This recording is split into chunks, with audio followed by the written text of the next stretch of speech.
Welcome to the Stark Reflections on Writing and Publishing podcast. There has never been a better time for writers. More information, options, and opportunities are available to you, but navigating these requires insight. Join Mark Leslie Lefebvre as he draws upon more than a quarter century of experience as a writer, a bookseller, and a trusted book industry consultant to explore and reflect on the writing and publishing landscape to help you make informed choices on your writer journey.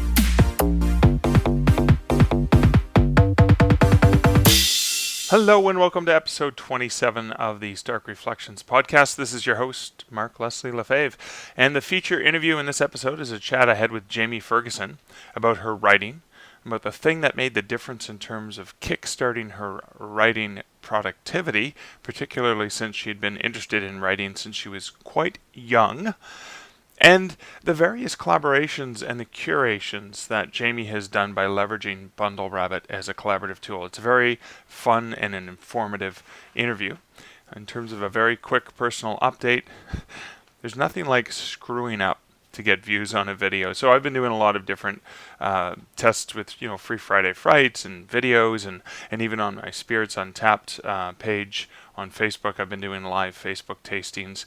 And again, just part of that is just sort of testing live videos and testing out how that different medium for sharing my creativity and, maybe even getting different people interested in some of the different properties and how that's working. So, I've done these on the Facebook pages for some related to some of my nonfiction books.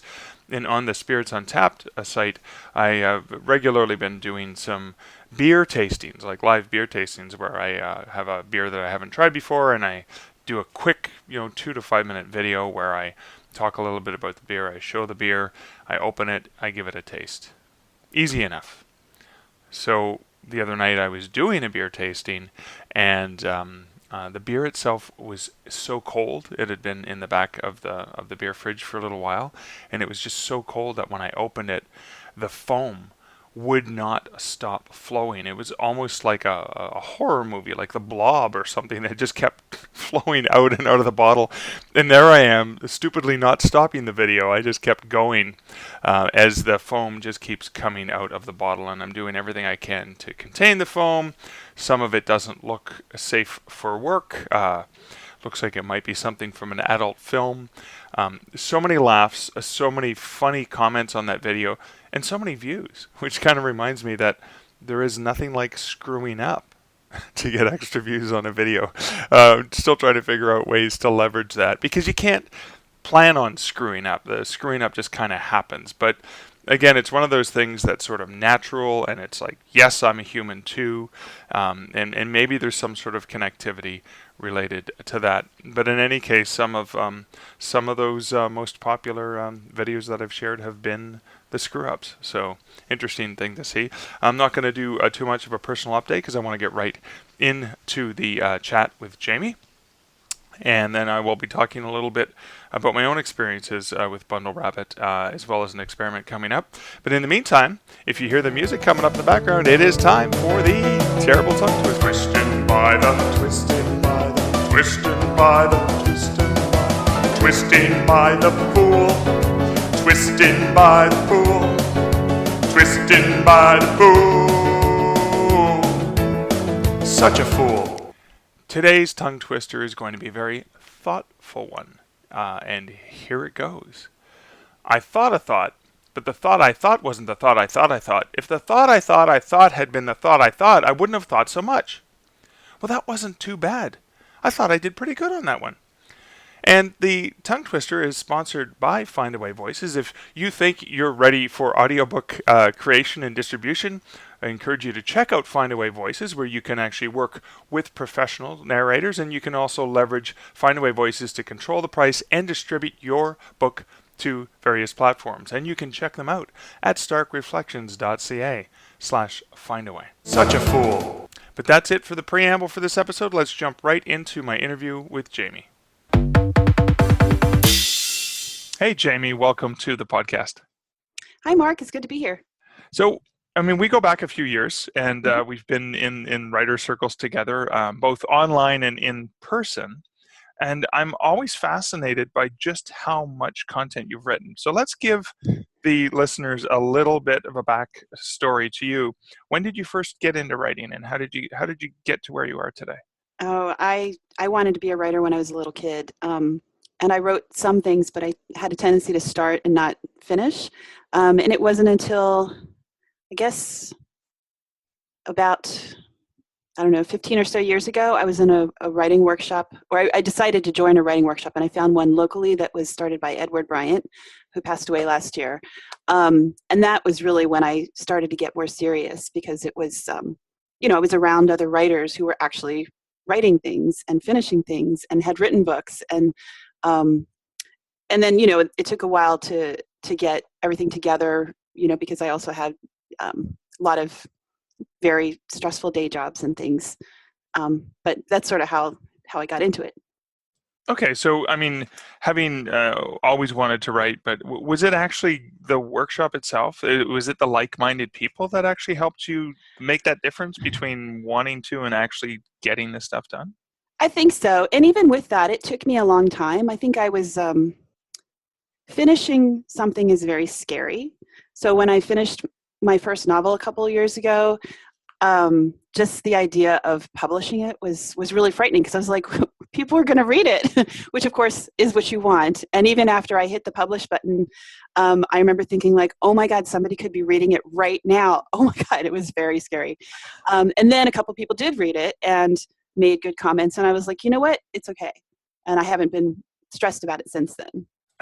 But it was hard, and it was interesting to see how the hard part was the finishing, not the actual starting, just if that makes sense. Yeah, I think so. I think so. Yeah, because when you finish it, it does two things. It's like, oh, it's over because I've Hmm. done all the work on it, and now I have to do something with it. Now I Yeah. have to take that next step. Now, I remember interviewing Julie Cherneda, who's a Canadian science fiction author, years and years ago, who had she had edited biology textbooks and then finally wrote her first science fiction novel that was very biology heavy because that was her expertise.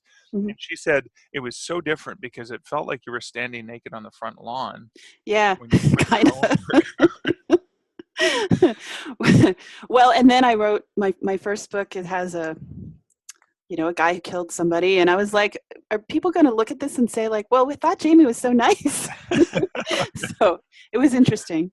But Well, do you get that? Because I mean, you write a lot of speculative mhm. fiction, and you tend to explore the darker elements of the universe. Do you get that where people meet you and say, "Wait a second, I read this story of yours, and you just seem nice. I don't understand." Not so much. I think because I tend to have a more upbeat kind of tone to my stories. Um, and so it sort of feels like even when there's a bad guy, like a friend of mine said a couple years ago, she said it was like, watching the Care Bears kill somebody. Oh, that's a good tagline. Now, I just saw recently through social media you were just in a new anthology from the Fiction River, from Mhm. which is what's that story about? That story, so that's a young adult anthology, and the theme was about young adults making wishes. So mine was about um, a girl who I tend to write a lot of contemporary fantasy where there are supernatural, paranormal types of things, but it's set in our regular world. So, like, what if your next door neighbor is a vampire, but you how would you know, right? Maybe he is. So this story is set. It's told from the point of view of a teenage girl who's a mermaid, but living in our world. She can't let people know she's a mermaid because who knows what could happen if they were found out. Um, but sometimes you accidentally have to do something where people are like, "Hey, wait, you have a tail!" Like, what happened there?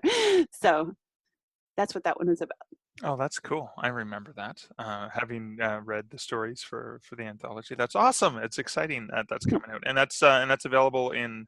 People can order it from Amazon and print, I Hmm. imagine, as well as ebooks across all the platforms. Yep. That's really awesome. And then you also are involved in a really intriguing collaboration, and I think writers would find it interesting to learn a little bit more about how you are using BundleRabbit to create these multi-author properties. Can you just talk a little bit about that? Yeah, so I actually met Chuck Heinzelman, who started BundleRabbit, at the anthology workshop, the WMG anthology workshop, a couple years ago, where I met you.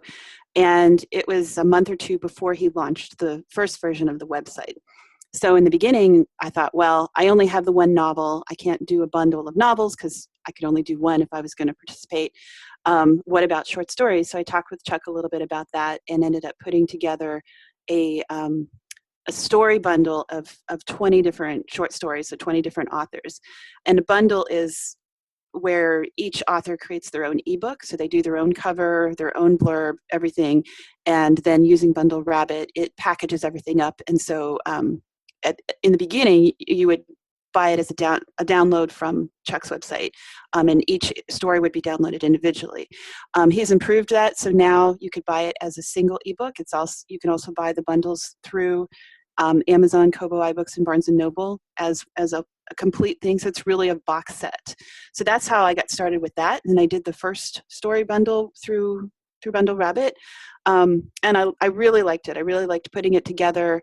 It was a little scary because I'd never done anything. I'd never made covers. I'd never written blurbs for other people. And in some cases, I did stuff like that. But it was really fun. And so that's how I got involved in that from the beginning. Okay, so let's walk through a bit of the process. So for the first bundle you did, started with the idea. Let's kind of just walk through that process. So you had this idea, and then what were the steps that you took to sort of make that happen? So I came up with an urban fantasy theme. The first bundle was called Fantasy in the City. And then I just sent emails to authors that I knew asking if they'd be interested in participating. Conveniently, I had just been at a workshop where I met like 40 people, so I knew a lot of authors. That helps. Yeah, and it turned out everybody except one person agreed, and the one person was just too busy schedule-wise to write a new story and didn't have anything else that would fit. So so then I had the list of authors, and I put together a cover. I wrote marketing material, put together some different types of marketing images to share with the authors, picked a launch date, had last minute crazy things because it was the first time anything happened. I'd done that type of thing, and then launched. Cool. So the idea was that you contacted the author, say, hey, do you have something for this theme? This is what I'm looking for. If Right. you're interested, next step is now you load that to BundleRabbit. And then, Yes. or do you request through BundleRabbit? I mean, what are the ways that you can? You have to request the story through BundleRabbit, so you can send an author an invitation to join BundleRabbit, I believe. If they're already on there, I believe you have to send them a specific request for a specific story. I don't know if that's changed because I haven't done that particular thing for a while. One difference between what I've done with all of my collections, bundles or anthologies through BundleRabbit, is that I contact the authors outside of BundleRabbit. But there is a really great feature that Chuck put in called the Content Marketplace, where you can go and browse stories by category. You could say, I want just short stories, novels, whatever. Here's the theme I'm looking for. And that way you can find content from people and then send them a request that way. I've done it differently because I want to have a little bit more of a personal connection with the authors I work with. Okay. But both ways are totally fine, depending on what you're doing. I think what I love about that is there is no one way of doing it. There's a way that's doing it that's most comfortable for the sort of, you're the editor / publisher. Right. Although, for the most part, now the difference between the bundle and the anthologies, what's the main difference in terms of the way that you've approached those things? So they're both done through BundleRabbit. The anthologies are called collaborations in BundleRabbit terminology. There are a couple differences. One is the percentage that goes to the authors is higher for a collaboration because the person putting it together does all the work outside of BundleRabbit. So for those, I will get the stories. The authors will email me their stories directly. I will create the ebook. I will package it all up together, and then I upload the one, the EPUB or the Mobi or whatever to BundleRabbit, and that's really the main thing. Oh, and then another difference is for the collaborations. You can set your own percentage. So I can say I want to give this, let's pretend you wanted to split the proceeds with the authors and with the cover designer, whoever did the cover. So you might say the cover designer gets 5% and each author gets 5%, as opposed to handling that separately. So that's another thing. Okay, so I think the benefit here is that as a publisher, you can still curate the content, have it submitted directly to you, select what you want, and then the winners, or the ones whose stories have been accepted, can actually be published through here. And the benefit is that the books get sold through BundleRabbit, distributed to all the major ebook retailers, but nobody has to break out their spreadsheet and do the math and say, okay, now Kindle's going to pay me or BundleRabbit's going to pay me, and then I'm going to have to go and pay everyone separately, and I'm going to have to keep track of that, and I'm going to pull out all my hair. So you have the benefit of the curation and the thrill of helping bring these stories together under a theme without the headache of math. Right. And I know some people prefer to keep that extra little tiny bit of, it's a 10% cut that BundleRabbit takes for a collaboration. I know some people who started using BundleRabbit and then for subsequent collections didn't, because they wanted to be able to control that themselves and have that 10%. For me, I wouldn't have the time to put out these collections if it weren't for BundleRabbit, because I wouldn't have the bandwidth to do all the splits, especially at this point where I've put so many of them together. After a while, I think it would just be really hard. I'd need a personal accountant. That's funny. Now, does BundleRabbit, since you're so experienced with using it, they allow you to do an upfront payment? So when say, I'm going to pay you a flat fee, because a lot of anthologies are flat fee. You get a fee up front and no royalties, which makes it so much easier for the publisher, because then all they have to worry about is making their money back. Is there an opportunity, if you have 10 different authors, that maybe these two authors just wanted an upfront fee, so they don't get any cut, they just get their upfront fee? Yeah, you can do that, but my understanding is you need to handle that yourself. So okay, outside of BundleRabbit, I say I'm going to give you money, and then you're going to get 0%. Right, but I believe I've heard of some people doing that. I can't think of anybody right now, but I think I've heard that people have done that in some cases. Well, I was just going to say, I like doing the percentage because that way the author gets, let's pretend we have a collection that really takes off. The author gets a percentage of that forever and ever. And I kind of like that model. I mean, they're both valid models. So yeah. And that's cool, because what happens is over the long term, 10 years later, the author can still be earning revenue from this anthology. Now, I edited an anthology back in 2009 where I paid the author's professional rights, and then after 6 months, it was non-exclusive rights to continue to publish it in the anthology. And, the print book still sells and the ebook still sells. The authors aren't making any money off it. I mean, I've made my money back on it, and now it's just residual income. So it would have been nice to have the opportunity to say, every time this sells, you're still going to get something for it. Right. Which I didn't have, which is kind of an amazing thing to consider, because it could be a longer term ongoing revenue source. Yeah, I mean, I'm still seeing sales from the collection I put out 2 years ago, and it's kind of, like, if I'm sure I've made more, I'm sure all of us that participated in that one have made more than if I had just said, here's your flat fee, even if I did professional rates. So which is fantastic. I guess I'd have to look at the numbers to be sure, but I think so. And it's a difficult one to say, because the money that if you only think short term, then maybe not. But if you start thinking long term, you realize that over the years, this actually does earn. Potentially, it has the potential. Right. So what are some of those bundles that you have put together that are still out in the wild that people can check out and explore? The Witch's Brew is the second one I put out. That was a witch themed one. Haunted, which is the one that I think you've been in 2 of them. I'd have to go back and look, but you definitely were in Haunted. Yeah, okay. And the Fairy Summer, which is the one that's sold the most so far.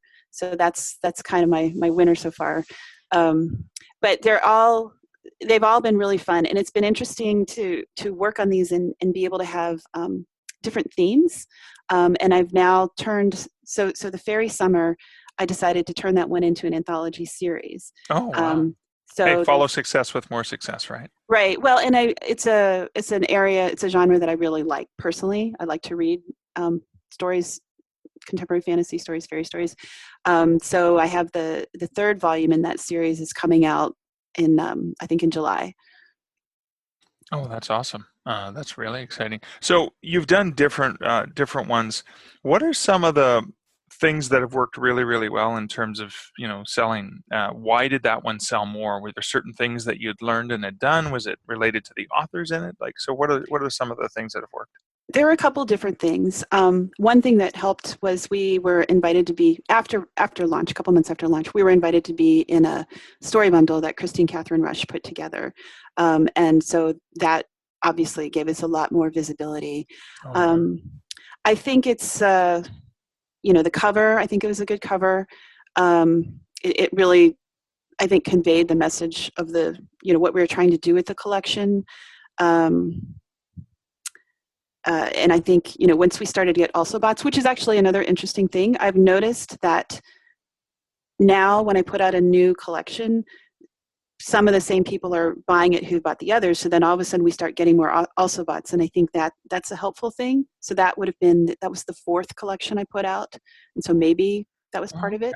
So it's basically people recognize the contributor. The contributor metadata is listed on Kindle, on Kobo, etc. And so somebody Right. who's a fan of X author who's read that, let's say that fairy series, they go, oh my God, a new short story by my favorite author. I'm going to buy the bundle for this author. And ideally they discover new authors and then Right. have more great things to read. Right. And it's really nice to have so many people doing marketing for a collection because the initial ones I did were all 20 authors, so then you have 20 people, so even if half of the people are too busy at the moment, you still got other people who are promoting it on Facebook or Twitter or their blogs or whatever, the newsletters. Right. So, and then you had mentioned that you don't just worry about the cover design, but you create marketing assets. Can you talk a little Mhm. bit about that? Yeah, I'll create like an image that's like sized for a Facebook cover photo, and I'll do custom things for the author sometimes, like say, so this story, like The Pizza Man by Mark Leslie in the Haunted Bundle, but use the graphics from the cover. I've done a couple other different sizes, like size for Twitter or whatever. I also write story spotlights about each author. So I'll do those. Usually, I'll do those on Facebook. I'll create a Facebook page for each collection, or with the series, because after a while, it's a lot of Facebook pages, which I didn't think about when I started it.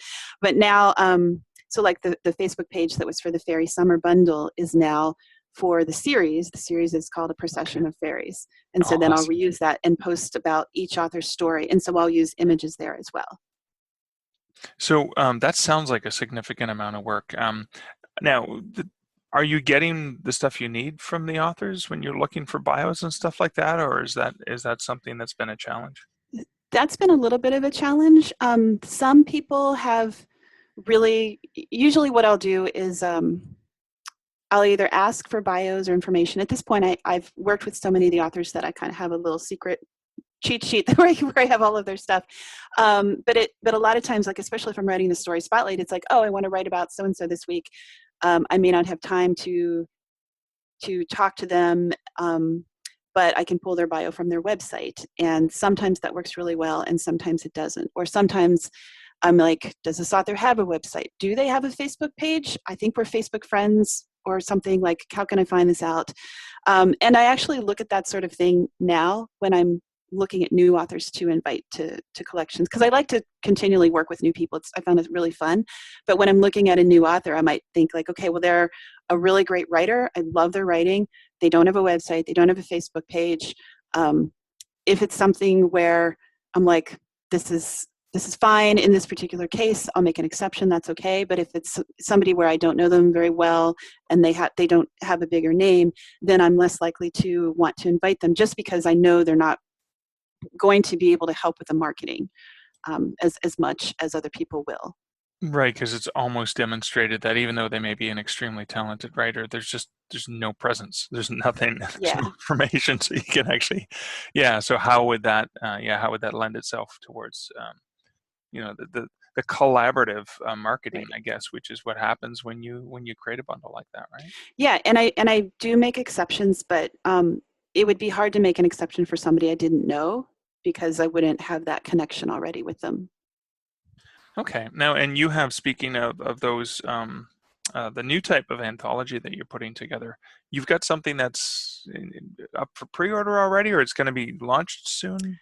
Yeah, the third volume in the fairy series will be out hopefully in July. If everything goes well. Yeah, I'm trying to. I've got a couple stories of my own that are due. And actually, this is a good segue into one of the things that I did not realize at first when I switched from doing bundles to collaborative projects. With a bundle, the authors package up their own ebooks. So, like, I wouldn't even see their stories probably until we had the final version together. Since I'm now putting everything together, I'm doing editing, which at first I thought, oh, this isn't a big deal. Like, everybody's really great writer. But I found like little things in some cases, in almost every story, not every story, but Right. almost every story needs at least a little editing, and some of them need a little bit more. And so then that means I have to spend the time to go through those stories, which seemed like a great idea in the beginning. So, but it's definitely more time than I anticipated. Yeah, I think that's always the challenge is you look at it and go, no, it'll just be, make sure the formatting's right and everything's in Mhm. the same format. And then you go, whoops, I got something here. Yeah. Although, that happens. Little things crop up in almost every book I've ever read, no matter Mhm. who publishes it, ironically. Which doesn't make you feel any better when it's one of your own, because we're all still human and we always, it's like, but this has been proofread by 15 different people. How did we all miss it? Yep.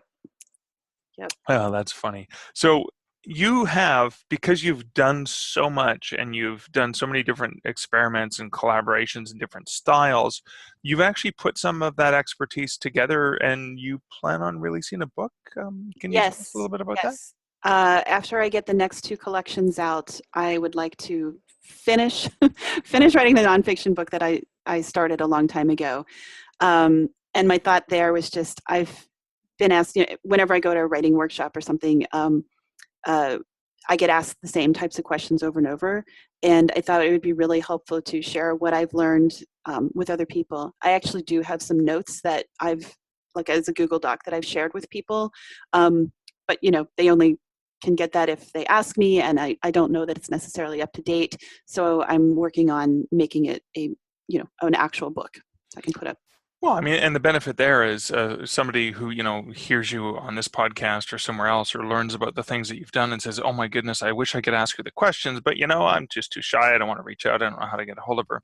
This is an opportunity for them to just, especially they may be more comfortable saying, I'm just going to read about it and I'll do it on Mhm. my own.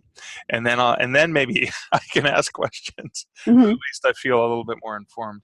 So that's Yeah. great. So because this may not be published immediately, it may be coming out in a few weeks. If there's any pre-order buttons or whatever, let me know. Okay. Otherwise, I'll just have a link to your website so people can maybe sign up for your newsletter and be informed if they're Okay, that sounds great. Thanks. curious to curious to do that. So, speaking of which, because I mentioned it, where can people find out more about you and your writing and the projects that you're working on? Me and my writing would be my website, jamieferguson.com. That's pretty easy. And then for my publishing, I have a publishing site, blackbirdpublishing.com. And there are a couple of blackbirds out there. So if you see an orange bird, that's my site. Oh, cool. The orange blackbird. The orange and blackbird. Well, All right. it's a blackbird on an orange background kind of thing. So think of it as like those chocolate oranges that you get at Christmas time, right? Is that what it is? Now let's go back to, because you've been writing for a while and then you had to break that barrier between wanting to work on writing and then, that getting it out there and Mhm. exposing yourself. What's some of your favorite writing advice that you've taken and has really benefited you as a writer? Mm, one thing that I constantly remember is the first draft doesn't have to be perfect. And in fact, um, you can have big holes. I remember actually years ago hearing Brandon Sanderson on Writing Excuses say something about how, like at the end, nobody's going to know that one chapter was horrible and it took you 5 weeks to write or whatever it was, because the reader's going to see the final product. So one of the things that I'll do is I'll be writing along and I'll be like, I have no idea what happens here. And I'll just make a note, put a scene about something here. I don't know what it is, but so I make notes to myself in my manuscript as I go along. So it took a little while to get used to that because you want everything to be perfect, and but I've done things like I said, there's a whole scene here or a whole chapter. Don't know what happened. I'm going to skip a couple chapters ahead to where I know what's going to happen and then come back. And a lot of times, most of the time, what I find is writing further out, I go, oh, that's what needed to happen back there. And then I'm able to go back and put it in. That's probably the biggest thing because I think it's really easy to be in the moment and feel stressed out because something's not working. And if you can just leave it and go back, at least for me, that works. Okay, that's cool. And so what are some of the projects that you're most excited about that are coming up that you sort of have in the forefront in the next 3 to 6 months? I have one more collaborative project I'm working on with DeAnna Knippling. It's Amazing Monster Tales.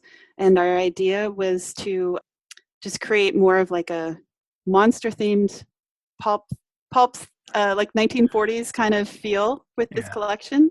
And we hired Paul Roman Martinez to do the art, and he did a fantastic job on the cover. Cool. So I'm very excited about that.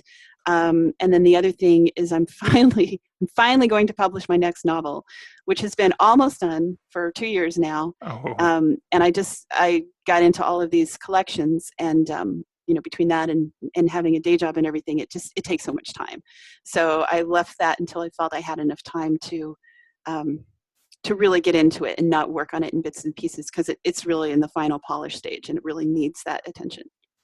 Oh, that's exciting because you have been focusing a lot on the shorter pieces for the last several years, and again that they seem short and they seem like they're projects, especially when you're working full time, that you can get done in sizable chunks, but then that novel gets put on the back burner, right? Which can be somewhat frustrating because you've probably been living and loving that book for a long, long time. Yeah. Yeah. That's great. Well, thank you for sharing some insights and wisdom. We'll have links to many of the things that we talked about in the show notes at starkreflections.ca. Thanks for hanging out with me today, Jamie. Thanks, Mark. This was great. It was fun.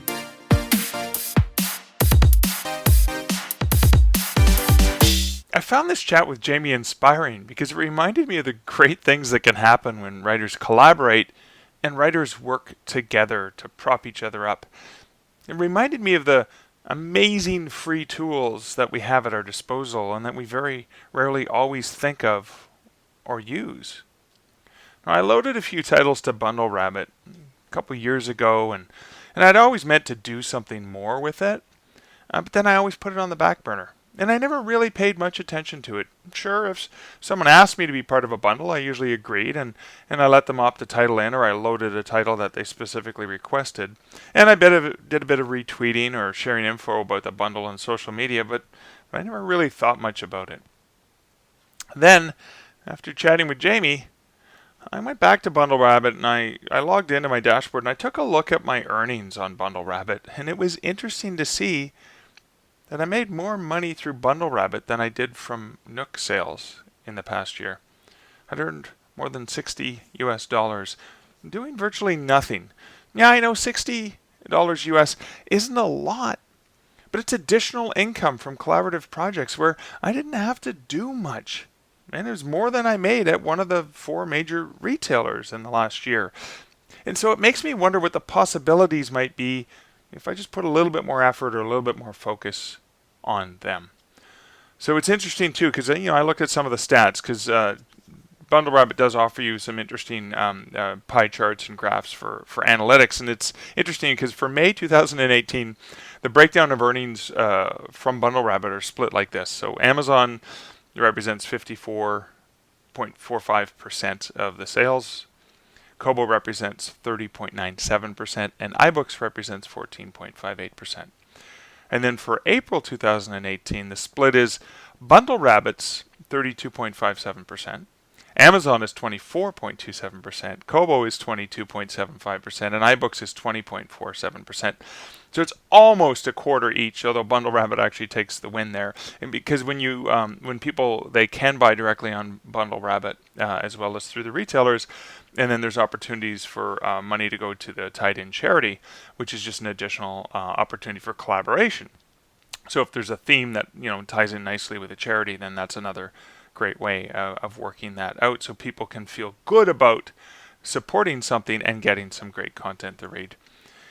And then even when I looked at it, I saw that the Very Merry Christmas bundle that I'm in has actually seen sales over the last several months in the spring and summer. I mean, not a lot of sales, but you wouldn't expect to sell any of a seasonal themed bundle far from the season in question. So I find that interesting. So I've decided to do a couple of projects to test out leveraging BundleRabbit even more. One of them is a curated bundle that I'm going to be creating using content on the site, or inviting authors to the site, which I've already started to do. I started it earlier this week, and I'm calling it the Books Gone Bad bundle. Speculative stories in which books or bookish people like librarians, booksellers, etc. are at the forefront. So usually the tales will involve stories where the books hold some special or additional powers, sentience, or whatever, magic. And I'm looking forward to launching this later this summer and just seeing how that goes. I'm also curious to test out using BundleRabbit for doing the collaboration anthology work that Jamie spoke about, to launch an anthology project that I've had on the back burner for a while.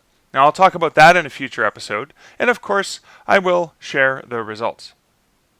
Speaking of results, a few folks have mentioned that they wanted an update on the Kobo free promo work done on my Nocturnal Screams series. So just very quickly, I now have 5 ratings and 3 reviews on book 1 on Kobo, and the recent review was actually a pretty cool one, so I was pretty pleased with that. But I've still only seen 1 sale of book 2 on Kobo. So, I've gotten part of my goal, part of my desire. I haven't earned the money back, but part of my goals have been reached. And now that I'm including promotions for the other platforms, I'm starting to see some traction of the same series on both iBooks and Google Play. Yeah, Google Play. Again, another reminder that in the same way I ignored and didn't pay attention to BundleRabbit doesn't mean that there isn't activity happening there when I'm ignoring it. And sometimes just having the titles on the various retail sites can help, because things flow in and out over time and things change and you never know. So suddenly there's some activity on Google Play. Let's see what happens there. I'm curious to follow that. In any case, that's the end of episode 27. Thanks for listening to it. If you like the show and you want to help, please consider... Well, thanks for listening to episode 27. If you like the show and want to help, please consider leaving a review on the podcatcher of your choice. And thank you to those of you who have left reviews. I noticed some in the last week. They're starting to show up, and thank you. That really does make a solid difference in helping others discover this podcast. And thanks to those of you also supporting the show on Patreon, where you can do so for as little as $1 a month to get access to additional content, analytics, etc. And you can check that out via patreon.com/starkreflections. Thanks again for listening to episode 27. So until next week, this is Mark Leslie Lefebvre wishing you good reflections and great writing. Thank you for listening to the Stark Reflections podcast. You can find show notes for each episode at starkreflections.ca.